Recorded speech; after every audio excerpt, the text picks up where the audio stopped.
అందరికీ నమస్కారం. దేశవ్యాప్తంగా ఎన్నికల ఫలితాల వెల్లడి కార్యక్రమం మొదలైంది.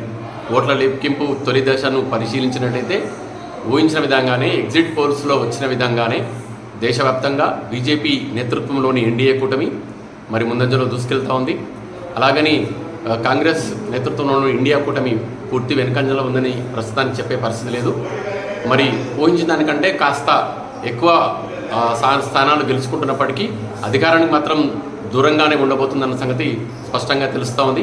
మరి ఒక యుద్ధంలాగా జరిగినటువంటి ఆంధ్రప్రదేశ్ అసెంబ్లీ ఎన్నికల సరళిని చూసినట్టయితే మరి టీడీపీ నేతృత్వంలోని మహాకూటమికి ఏదైతే ఎగ్జిట్ పోల్స్లో సానుకూలమైనటువంటి వాతావరణం కనిపించిందో అది తొలి దశలో చూసినట్టయితే స్పష్టంగా తెలుస్తూ ఉంది.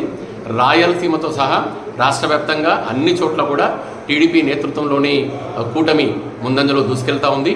మరి తెలంగాణలో అయితే మనం ఊహించిన విధంగానే బీజేపీ కాంగ్రెస్ మాత్రమే ఓట్లు సీట్లు పంచుకుంటాయని అనుకున్నాం. మరి అదేవిధంగా బీఆర్ఎస్ రెండో స్థానానికి లేదంటే మూడో స్థానానికి పరిమితం అవుతుంది అనుకున్నాం. ప్రస్తుత సరళి చూస్తున్నట్టయితే తొలి విడత పోలింగ్ సరళి వచ్చిన ఫలితాల సరళి చూసినట్టయితే స్పష్టంగా తెలుస్తూ ఉంది. ఇక దేశంలో మరి నరేంద్ర మోడీ గారు ప్రధానమంత్రిగా ప్రమాణ స్వీకారం చేయడం లాంఛనమేనని సుస్పష్టంగా తెలుస్తూ ఉంది. మరి 2-3 గంటల్లో సుస్పష్టమైనటువంటి గణాంకాలు వచ్చే అవకాశం ఉంది.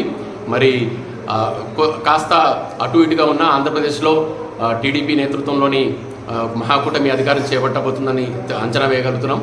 మరి ఎప్పుడు ఏం జరుగుతుందో తెలియని పరిస్థితి. ఎందుకంటే అనేక రౌండ్లు ఇంకా ఉన్నాయి. ఒక ఊపు ట్రెండ్ మాత్రమే ఇప్పుడు వచ్చింది. దీన్నే మనం అంతిమంగా భావించడానికి వీల్లేదు. మరో 2 గంటల్లో మరో కలుద్దాం. మరింత సంఖ్యాబలం నిర్దిష్టమైన సంఖ్యాబలంతో మరి విశ్లేషిద్దాం. సెలవు. నమస్కారం.